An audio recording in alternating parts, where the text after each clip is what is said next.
Welcome back to Africa 54. I'm Vincent McCoy in Washington. Now, in East Africa, people with the genetic disorder albinism face difficult lives marked by bullying at school, discrimination in jobs, and being hunted because of superstitious beliefs. An advocacy group in Kenya is trying to counter misconceptions about albinos and give them a more secure place in society. Rylan Boer has more from Nairobi. 8-year-old Rebecca Zawadi stands out where she lives in Kibiko, on the outskirts of Nairobi.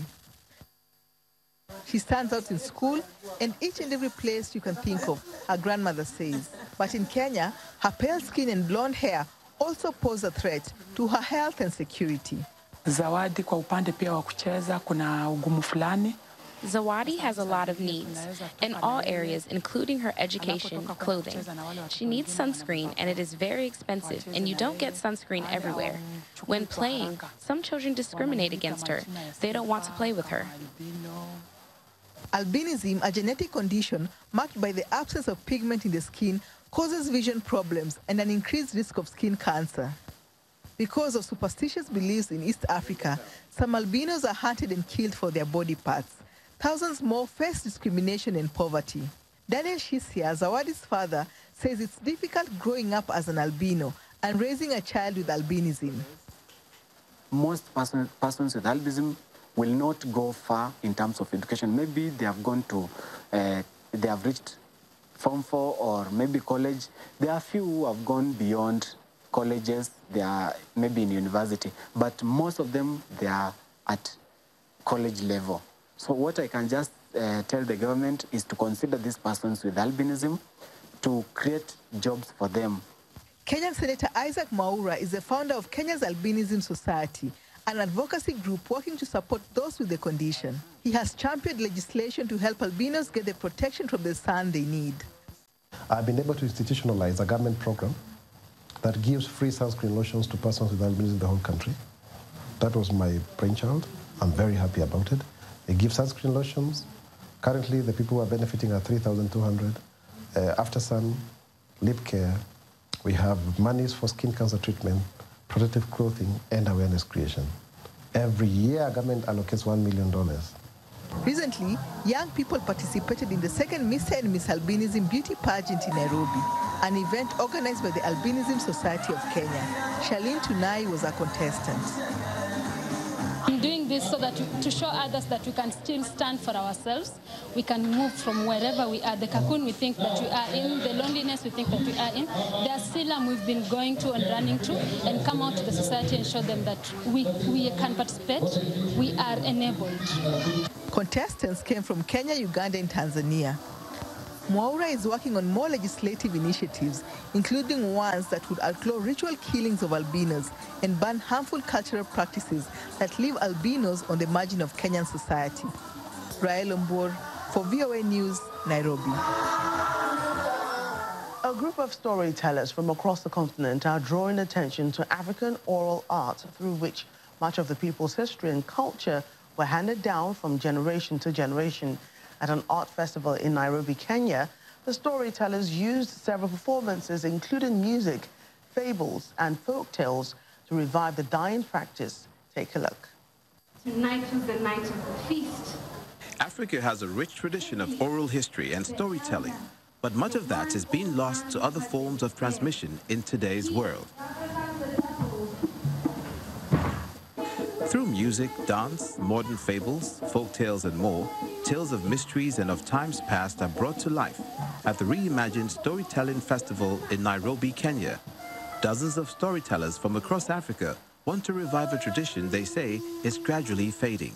Our pasts are important to me, our histories are important to me, and I kind of talked about that a bit in the story that I told on stage, that they connect us to our memories, our ancestry, and they guide us. You know, they teach us on how to live, how to be good people, how to interact with other people, how to interact with the environment. How do we do any of these things? Stories are the ones that give us the guide, that anchor us.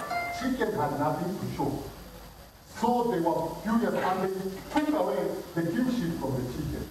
In this age of smartphones and the internet, where people are increasingly passive consumers of entertainment, storytellers see the need to remind Africans of their heritage which lies in the oral art form of storytelling. I started this journey about 3 years ago, and I traveled to various small villages to look for East African folktales, and nearly everywhere I went, people had no recollection of their own stories. And the generation who used to tell these stories are now in their 80s. So for me, it was really important to see how do we preserve not only the stories, but in particular, the culture of telling stories orally. Because I think it's very different from watching a television program or reading a book. But to have that storyteller in front of you with an audience to be able to interact is something very precious that we're in danger of losing.